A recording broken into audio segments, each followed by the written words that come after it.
Punch Out. I'm Jason Gilbo, J Gilbo 11. With me is Russell Clay at Russell J Clay. Taking a look at tonight's 8-game slate over here on FanDuel, and it's an atrocious pitching slate. We have a Coors game, but with all the atrocious pitching, there's a lot of ways you can go kind of hitting wise tonight. Definitely. Again, I think it's viable to leave extra cash out there remaining when your lineup is finished and just kind of hit submit. I know when it's done and you see you have 1,000 left, you kind of want to just go back in and fit some more high price guys in there. I don't think you need to do that tonight. I think you can be weird. So being weird's the way to go. Yeah, definitely. I mean, on this slate, you can kind of go a number of ways, so I definitely don't mind doing that. Mm-hmm.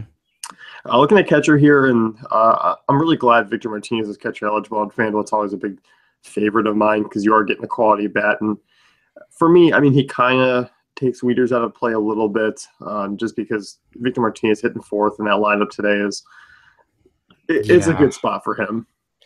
Yeah, I don't know how you get away from that one. If there was a cash game play today, I think that's a pretty solid one. 3,300, not expensive, solid option, hitting fourth at a bad position, basically. I think that's the way to go. Yeah, 411 WOBA this season off right-handed pitching, ISO over 200. So at that price tag, 3,300, I'm definitely on board with that. Yeah, Lucroy, solid option, but again, I think you kind of just go with Martinez here. Yeah, I definitely agree. In the high-end options. Yeah. And going down low, the Pirates seem disappointed, but I'm going to be kind of heading back against Chen. I think you can kind of catch these teams at some low ownership tonight. Mm-hmm. And they're kind of a good one-off value pieces to kind of fit into Coors games. And I don't mind a Francisco Cervelli at 2,700 because, he has hit lefties well, 350 WOBA this season. Definitely. Yeah. I like getting weird with that game. I think that game's going to be underrated in terms of ownership percentages. So yeah, I definitely like that there. And then, Tucker Barnhart, if he's in course, so just plug that in, I guess. So, but yeah, Cervelli, that's cheap for him. So I really like that value. Yeah. Derek Norris, 2,300. He's a guy who's hit lefties well in his career. You look at Miley, yes, he's probably going to be one of the higher owned pitchers tonight, but he's by no means good. Yeah. It's just because of the state of the slate. And you look at what he's done. Miley's a lot of 334 WOBA since 2014 to right-handers, and Norris is a guy who can easily hit value. At 2,300, you don't have to do much. Being the best pitcher tonight is like being the best basketball player in Western Massachusetts. Doesn't really mean much. You never find a way to not talk about Western Mass or basketball. It doesn't matter. It doesn't matter what we could be doing.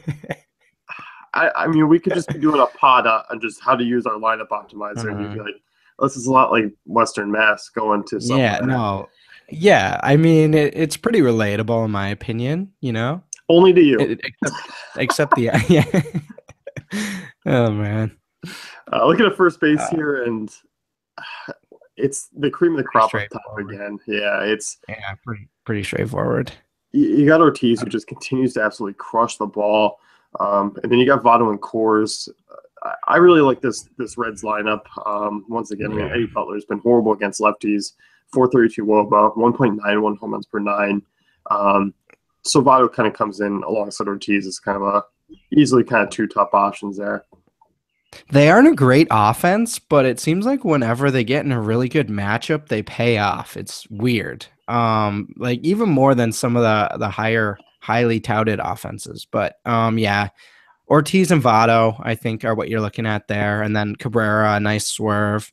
But tough to go with Hosmer with that group tonight. They're all in such good matchups. Yep, I love Cabrera. You just look at what Pineda's done. He's on a 391 WOBA to righties this year. And Cabrera 3,900, kind of a come down off of Ortiz. It is a tough pivot off of Votto, but it is one you can make, especially if you are building multiple lineups. Yeah. And again, tonight, I don't like – usually you kind of have to dive into value more, but with this pitching, unless you go with Carrasco, you're going to have tons of money. So I don't know. I think you really want to stick to this tier one at first tonight. Yeah, but as you mentioned, I mean, if you do want to go lower, I mean, a Justin Bohr, a David Hmm. Freese isn't a bad option to be contrarian because both of them are in great spots matchup wise. I mean, Freese is hammered lefties, Chen's your average middle of the road southpaw, and you got Nicasio who struggles tremendously with left-handers. Definitely. Yeah, I mean you can, especially if you're going with the Marlins or you're targeting that Pittsburgh Miami game. Bohr's definitely a solid option with those splits.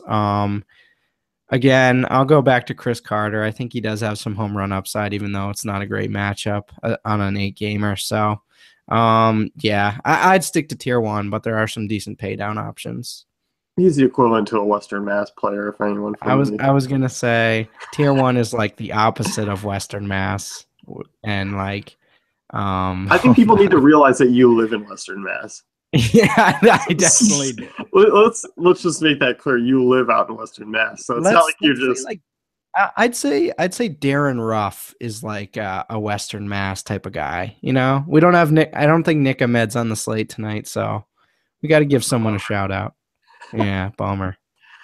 Looking at second base here, and I think with DJ LeMahieu being in Coors, it's such a close price tag to guys like Pedroia, Kinsler, Cano. He kind of takes the cake for me. I don't Hmm. mind spinning up, but I think they're kind of guys. If Kinsler, like I'm just kind of putting him in with Cabrera and Vmart, like it's just they're going to be Right. stacking options, and that's kind of goes for the same with Pedroia and Cano for me.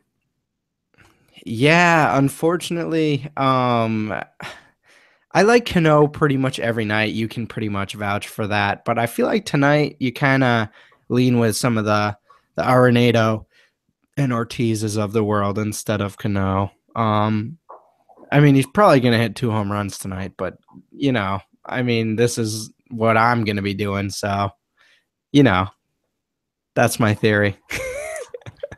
I think you can spin down at this position. Jason Kipnis at Yeah. 3,300 isn't a bad option. You're going to catch him at some pretty low ownership because I think that game overall is kind of getting very overlooked. And while I'm not on it, I think Kipnis at 3,300 is still kind of a standout type of play at the price tag. Definitely. Harrison, Dozier, I mean, those are two guys who have hit lefties well in their career. Harrison more so this season. Dozier's been awful, but power wise, Dozier has strong upside. I think Harrison's a strong cash game guy if you need to spin down from Mayhew because you can save $700. I don't mind that. And you look at what Harrison's done this season. Starling. Yeah, Starling Castro 2,600 as well as sort of a nice punt. Yeah, I mean, both those guys facing lefties have hit lefties well. So, yeah, and Castro's about as low as I'm going. So, Hmm. I definitely don't mind those options, and I think that's kind of a position where I don't mind fading LeMahieu. It's you can kind of go cheaper. Right. Going to third base here in Arnado 4,600. A letdown game last night, but overall, I mean, he remains your top option at the hot corner. It's I mean, tough to yeah, do. it's not even close. Again, do like Seager, do like Longoria, do like Castellanos, but uh, it's tough to get away from him, especially after a down night where maybe it knocks ownership down like 5% from the night before. It's not gonna kill it, but I just think he's the guy, and you don't. He is gonna be chalky, but you don't want to miss out on that type of chalk, you know. Yeah, I do like Kyle Seager. I mean, you talked about him on the DK pod. I mean, he's been hot. He is a kind of a spin down option, and I do think you can come off of Arnado. I mean, it's not like Mhm. you have to roll him 100%. So No, I mean if you're building multiple lineups, yeah, you definitely want to get your Seager shares, for sure. yeah, I like him a lot, and I do like some cheaper options. And I like Castellanos. I mean, we talked about Pineda's struggles, and Jung Ho Kang's lit the world on fire against lefties. He has a high strikeout rate, but definitely a GPP pick. I mean, he has that big time upside, but the one thing you got to consider is how much do you want to get away from that Coors game as far as building multiple lineups. Right. And I think it worked out last night, but that doesn't that's not usually how it goes. I mean, that is definitely not the norm. So I don't think you can come to expect, you know, a few runs from Colorado. So No, definitely not. So, uh, anyone else you're looking at? I mean, I don't think you need to really dive down too low. I think Castellanos at 3,200, Kang at 33s. Those are good spots to kind of come down off of. I like Hernan. I don't know if he's going to be in the lineup, but if he's in there, he's always a pretty good option. He's been playing well. I mean, he's kind of earned that time over Scooter Gennett there. So Hmm. yeah, I don't mind him as kind of a come off option. I mean, 2,400 for the way he's producing of late. Not a bad Right. not a bad matchup either. Definitely. Looking at shortstop here, and Manny Machado 4,200 kind of seems like a easy plug and play. One, I mean, we're not scared of Porcello, and we haven't really talked about many Orioles, but I think they kind of rank behind some other offenses, even though they are in play for GPPs. But Machado 4,200, you get that shortstop eligibility. He's only 200 more than Cozart, but obviously Cozart's kind of in play as well, just being in cores against Butler. Yeah, I like that top four quite a bit. But Cozart is solid. Machado, I really like that. I mean, with Cozart being that close to Machado, it kind of makes things a little more complicated. DK was a little more straightforward because you had that price difference. But and I mean Bogart's obviously in play too, so I'll probably be splitting my shares between those three tonight. Yeah, I definitely agree. And the thing is with those, I have a feeling two of those are really going to go off tonight. Mm-hmm. Um, and I don't even mind a Villar at 3,600. I know he was kind of overpriced on DK, but 36 isn't a bad come down against Eichhoff. I definitely don't mind it just because Eichhoff has struggled with lefties. Right. So Um, and obviously we didn't mention Trevor Story yet, but you're obviously throwing him in with Rocky stacks and stuff like that, and Coors game stacks and stuff like that. But I actually do like the top three more than him. I do too. I haven't really been on Story that much of late. I mean, he's been very boomer bust. So, and that is a roll of the Hmm. dice that you're taking. But I mean, if he hits, I mean, that's huge. And I Yeah, do think you're going to see some of the guys around him with a little bit higher ownership. So he'd be kind of a different story. Heyo, definitely. Jordy Mercer. End it. End it. Start over. No. Going down, Brad Miller, 3,100. That's a solid price for him. Jordy Mercer, 2,700. So if you are gonna dive down, which I wouldn't suggest here, I think those are some pretty good options. Yeah, and I'm curious to see Alexi Ramirez and the recency bias of coming off a two-homer night at 2,500. I mean, Mm, Miley's a mediocre lefty, and Ramirez has had some success against lefties in his past, and obviously up there in age. But you look at some of these Padres right-handed bats. I mean, Derek Norris and Alexi Ramirez. I don't hate it, and I think you can be different. I don't mind going back to the well with some of those guys tonight, as far as just being completely different. bleh. No, no, I know it would hurt to do that, but I think you're right. Especially on an 8 gamer, it's not like it's 15 games where that's really out of control. But on an 8 gamer, yeah, that's a viable move in my opinion. Mm-hmm. Moving on to outfield here, and this is kind of much like DraftKings, where Yeah, the top four guys, Jay Bruce, Cargo, Betts, Blackman, all on fire, all in great matchups. And it's a situation where I think you just kind of split your shares around, and it all kind of sort of depends on lineup construction because they're all in a great spot, and then not a lot really splits them apart. There's not one that I like far more than the others. I mean, maybe Blackman and Gonzalez a little more so, but the way Betts has swung the bat, the way Jay Bruce in that matchup with Butler is, it's tough to get away from the top guys there. yeah, I know it really is. I mean, you just throw three of them in there. I'm just in. Just throw three of them in there. Well, what do you have? Just Do do it. you have $1 million bankroll, sir, or salary cap? Do you have unlimited salary cap? Because What if, yeah, what if I could just get unlimited salary like one night and just like enter everything? That would be amazing. You probably don't need that tonight, but um, anyway, I mean, yeah, if you can, I want all three. If you can't, maybe get two and then pay down. Duvall, JD Martinez, stuff like that. yeah, I mean that's the thing. I mean, we mentioned some kind of cheaper infield options. You would kind of have to spin down to a Kang, to a Bohr, to a Norris, Mm-hmm. to a cheaper shortstop, and then load up on outfield because Yeah. if you are paying up at the top options in the infield, like an Arenado and Ortiz in one lineup, you're not going to be able to grab top outfield unless you're rolling a cheap pitcher like like a Matt Moore or a Nykoff. I mean, that's certainly a little bit more plausible. Or a Matt Boyd. No. Oh God. Yeah, no.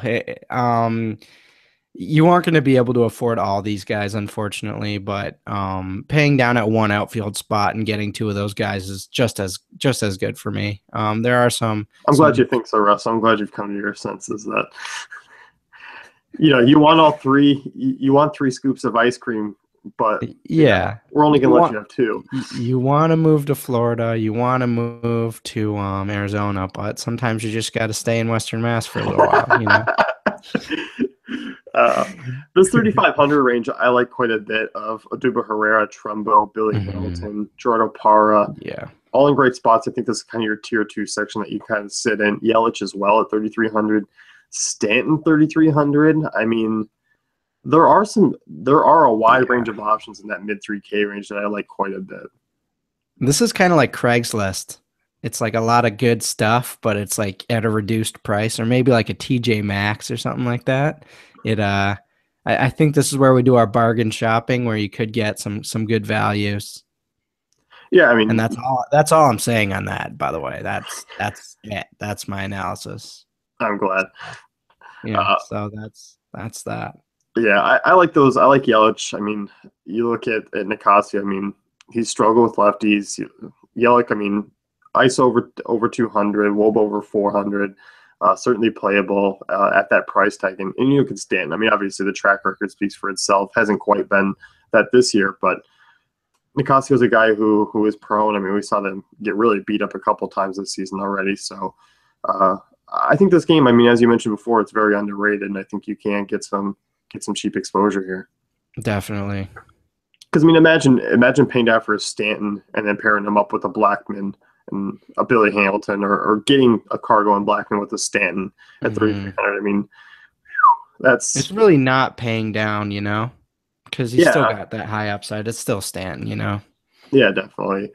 Matt Kemp, 3,100 is a guy who I'm looking at. I mean, he's looked better against lefties this season. 375 WOBA, 370 ISO. So, Miley, your average run-of-the-mill lefty, and I think at that price tag. And then another one from that game, Franklin Gutierrez, 3,130. Yep. 3K is certainly playable. I'll give you some credit for that one. You've been on him for a few days. I finally played him last night, and I was like, oh, this is kind of pleasant. He just does his thing. He gets you some points. So he's been on a real roll, man. He has. So it's finally been a nice definitely that Seattle offense. So Cameron Maben, I mean, he's still over 400 for the season on like 30 at bats. So you can play him, but I mean, it's such a small sample, and it looks like it's coming down to earth. Yeah, definitely. But I mean, anyone against Pineda at this point has been certainly playable. Right. One guy I mentioned on the DK pod who's kind of a value guy is Byron Buxton. I mean, 2,200, so bare minimum price there. And if you are going, he allows you to kind of fit that extra piece in as far as a next tier 1 type play. But I mean, he was hitting well in the minors, and you hope he can just kind of transfer that over to the majors going forward. And it's not like Matt Moore's a tough matchup. I mean, 355 WOBA to right-hander since 2014, big 1.35 runs per 9, and it's not like the Vegas total is saying this one's going to be low scoring. So I think there is some sneaky value there. And yes, if he's hitting lower in the order, it's disappointing, but at the price tag, I mean, you can't really complain. Definitely. So, anyone else you're looking for? No, I think Buxton is a good call for a punt tournament play, and then if you can throw that in there, and hey, Matuk broke the streak. He got a hit last night. Not a viable play, but we were just laughing yesterday because I mentioned him, and he was like 1 for his last 21. But then hey, you know what? He's turning it around, folks. He's now betting 080 on the season. Yeah. Well done, Russ. I'm gonna get him to sponsor the show. We're a fan of him. We're rooting for him now. Okay. Yeah, brought to you by Mickey Matuk. Fantasy Cafe, FanDuel Punch Out. Yeah, right. And then he's gonna get designated, but I mean that's fine. Yeah, but we're still on contract with him, and even with AAA, he's still got to do promotional ads for us, like used car salesman type deal. Yeah. Yeah. Yep. Oh yeah. we're gonna wrap things up here before Russ starts rambling on about making Matuk. Be sure to check out dailyfantasycafe.com for all our great tools and content.